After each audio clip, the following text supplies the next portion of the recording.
Hey guys, in this video we're going to be discussing what are some of the better value bets against the spread for the bowl games that are on December 27th, 2016.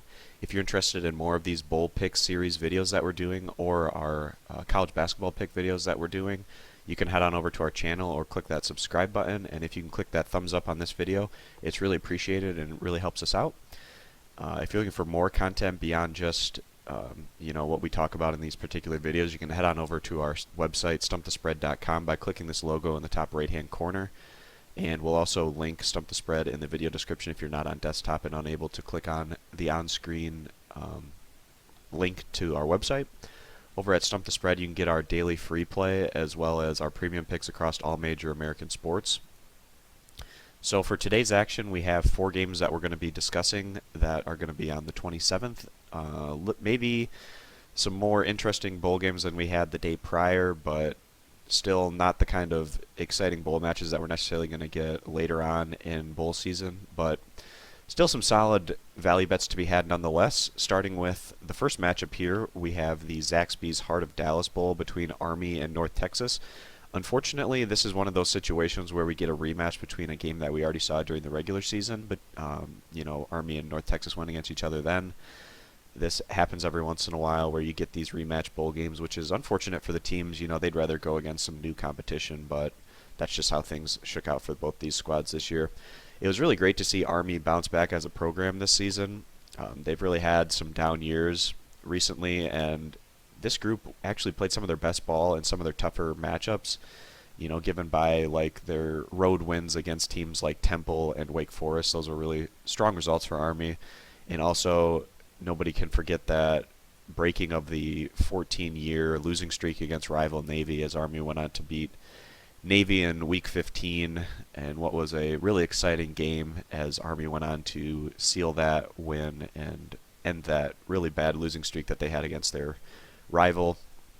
Army's put up a lot of yards on the ground this year with their triple option. It's really been running smoothly, and this group has just brought a different level of focus and motivation into their tougher matchups this year, and it'll be interesting to see if that's the case for this bowl game and what's actually a revenge game, surprisingly, for Army here against North Texas. The Mean Green, they have been one of the worst teams in college football in recent years, but the Mean Green were actually able to get back to respectability this season, even though they were only able to pick up 5 wins and really close the year not looking so great, losing, I believe, 5 of the last 6 games as they really stumbled through the month of November. North Texas, actually one of their best wins of the year, did come on the road against Army, and what was a surprising result. They were actually quite significant underdogs in that particular matchup, but they went on to win surprisingly. It'll be interesting to see how this rematch goes between this squad, especially given the fact that North Texas hasn't been playing as good a ball lately as they were back during that particular time of the regular season.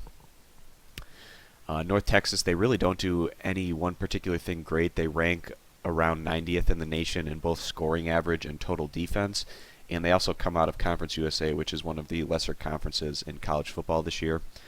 We're not all that high in this Mean Green squad, and even though they were able to beat Army earlier in the year, we don't think that's going to have all that much of effect on how things shake out today. Army's been playing with a lot of confidence and resolve, and coming off of that huge boosting win against Navy, we feel like that's going to carry over for Army into the postseason as they go on to win and cover this spread. Not necessarily the best value bet by any means in terms of all the bowl games that we have to choose from, but if we had to decide with this one, we would take Army to go on to win and cover this 9 to 10 point spread.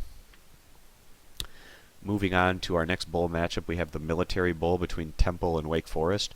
Really unfortunate situation here for Temple. They lose their head coach to Baylor, and the team also goes on to win the American Athletic Conference, which is a conference that always gets overlooked. They have, every year they have some really strong teams at the top of their conference, but just given the bowl matchups that they're relegated to, it just doesn't give a great situation for these teams. So Temple, they go on to win their conference championship, and then they get awarded with a December 27th bowl against a 6-6 lower tier ACC squad. It's just a really unfortunate situation there for the Owls.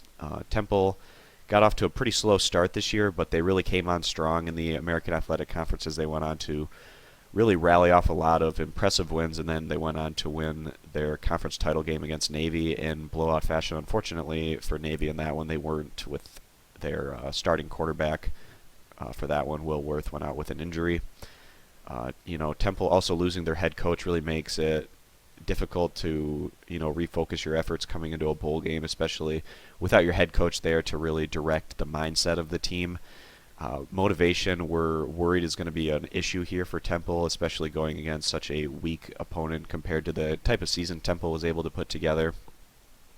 Now, Temple does have some strong players, especially like on the offensive side of the ball. They have really strong quarterback with Philip Walker, who's put together a really tremendous career at Temple, and also Jihad Thomas, their running back, is a really strong player. It's going to be interesting to see how these guys fare here against what's actually a pretty strong Wake Forest defense. So moving on to Wake Forest, we have this squad who, they have actually a little bit of controversy recently with the fact that they had a guy leaking their plays to opponents. It's not exactly known how widespread that was, but the fact that he's out of there should, make Wake Forest not just angry, but able to rest a little bit easier, given the fact that they don't have their opposition taking their game plans necessarily or plays into the matchup. Wake Forest, this is a team that really leaned heavily on their defense this year to have success. This is one of the better defensive units overall in the ACC, but unfortunately for Wake Forest, their offense again ranked as one of the worst units in the ACC. And really, given the fact that Wake Forest offense really put their defense in a lot of bad situations throughout the regular season, the fact that Wake Forest was still able to put up some really strong defensive numbers is just a credit to their particular defensive unit. We feel like Wake Forest should be able to slow down this Temple offensive attack, and in what should be a lower scoring game, that really gives these points a bit more value. If you can get Wake Forest at that full 2 touchdowns, that's just a tremendous value bet. But even at the 13.5, it's still a pretty solid value bet here, getting Wake Forest and all those points in what's likely to be a lower scoring game. So really liking Wake Forest here, getting the points as a really strong value play. Moving on to our next bowl game, we have the National Funding Holiday Bowl between Minnesota and Washington State. Minnesota flying under the radar this year. That's mainly because they went against about as easy as a schedule as you can face as a team in the Big Ten. They avoided crossover games against, Michigan and Ohio State, playing in that Big Ten West schedule, which isn't quite as daunting as the Big Ten East was this year, at least at the top of the conference. And then you have Minnesota, who didn't necessarily test themselves all that much out of conference, really playing home games against more mediocre competition. Some of their better wins this year came against the likes of Colorado State and Northwestern. Not elite by any means, but a couple of decent wins there for the Gophers. Minnesota, they stand with 8 wins right now. That was probably about what they expected to do this year. But even in some of their tougher games, they were able to compete against, for instance, in their regular season finale, they weren't completely blown out by Wisconsin in their rivalry game. They just went on to lose that one by a couple of touchdowns.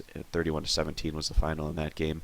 Minnesota has the ability to compete with tougher competition, given the fact that their defense can hold tight some of these offensive attacks that they go against. And it's going to be really interesting to see how Minnesota handles this Washington State offense, which brings a style in that they might not be all that used to, given the fact that Minnesota plays in the Big Ten, which really doesn't spread the ball out as much as they do over there in the Pac-12. But Minnesota has had a lot of extra time to prepare for this particular matchup, which should aid them in their ability to kind of hone in on what they need to accomplish. Minnesota actually does have a game this year against a Pac-12 opponent, and they were able to beat Oregon State at home by about, I think they won by about 8 points in that matchup in what was a fairly competitive contest. Oregon State, obviously not the greatest of Pac-12 teams by any means, but that was also back in the first game of the regular season when, teams were still trying to figure themselves out. This is a Washington State squad that, has had a little bit of streakiness. So they opened the year losing 2 straight against Eastern Washington and then Boise State on the road. And after that, Washington State went on to win 8 straight in the Pac-12. And some of those wins probably were expected to be better than they ended up being, given the fact that a lot of teams that they beat went on to lose quite a number of games after Washington State beat them. Really their best result coming in their win on the road against Stanford. Outside of that, not necessarily the greatest resume results for Washington State in terms of the quality of opposition that they went against.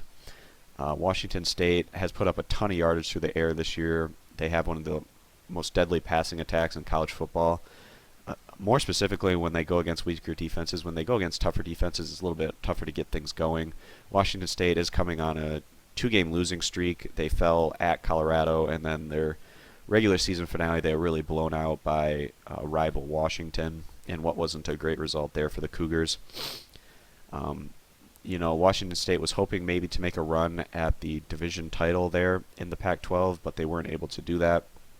And now they get a less than desirable bowl matchup here against Minnesota. So motivation might be an issue here for Washington State, especially now that this spread has shifted so much in their favor. They might think that Minnesota is really not worth their time, and they might overlook the Gophers as a result. This one starting at 4.5-point favorites for Washington State. Now it's shifted all the way up to 9.5. We feel like this is a massive overcorrection, and Minnesota getting the well over a touchdown feels like a pretty solid value bet here in a game that we feel like they should at least be able to keep competitive, and if not, maybe even push for the upset. So getting Minnesota here with the generous amount of points feels like a pretty solid value bet. And then the last matchup that we have to talk about for today on December 27th is going to be the Motel 6 Cactus Bowl down there in Arizona. This one's between Baylor and Boise State. Baylor has been an interesting case this year. They opened the year 6-0, and then they just completely fell off the map after that and actually took on quite a number of blowout losses over there in the Big 12. We expected Baylor to take a step back this year, just given the fact that Art Briles, the way that he was removed from the team, their head coach, kind of, put things into chaos a bit, and the interim head coach wasn't able to control the team and implement the game plan as well as Briles has been able to do over there at Baylor in recent years.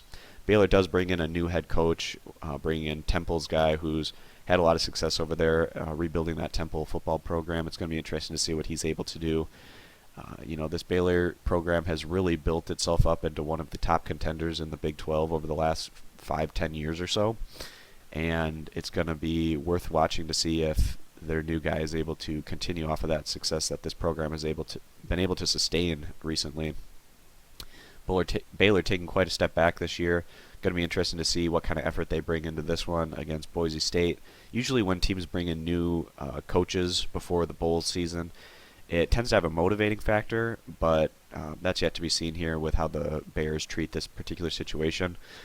Not the easiest matchup here, going against a Boise State squad that went on to win 10 games this year. Boise State putting together some pretty solid results. Probably disappointed, however, the fact that they weren't able to close out the regular season and go to their conference title game. They went on to lose the regular season finale on the road against Air Force, and that was the decider in them. If they would have won that game, they would have faced San Diego State in the Mountain West Conference title game. Unfortunately for them, they went on to lose that matchup, and now as a result, they get a less than desirable bowl game here against a team that's really on a drastic losing streak and not been performing all that well. Boise State, they usually perform fairly well in these bowl matchups, but motivation might be an issue for them here. They do have a really strong coaching staff, though, that should get this team's head in the right mindset coming into this particular matchup. The spread has shifted down from 9.5 to about 7.5 to 8 points. If this one shifts down any further to that touchdown range, that makes it even better for Boise State, but just given the situation, we do feel like Boise State giving the 7.5 points is still going to be the better value bet here, especially given how many bad losses Baylor has taken in terms of getting blown out in the Big 12. We don't have all that much confidence in this group right now. Even with their new coaching staff coming in, we don't think that they're going to be able to implement anything extraordinary as they go into this tougher matchup here against the Boise State Broncos. So that wraps up action for the bowl games on December 27th. Again, if you're interested in more of these bowl pick series videos that we have, you can head on over to our channel or click that subscribe button. It's greatly appreciated and really helps us out if you're able to do that. And if you're looking for more pick content or to get our free daily play, you can head on over to stumpthespread.com, our main website, by clicking this logo here in the top right-hand corner. And if you're not on desktop to do that, we'll also put Stump the Spread right at the top of the video description there. So thanks, guys, for watching, and we'll see you in the next college football bowl pick video. Bye.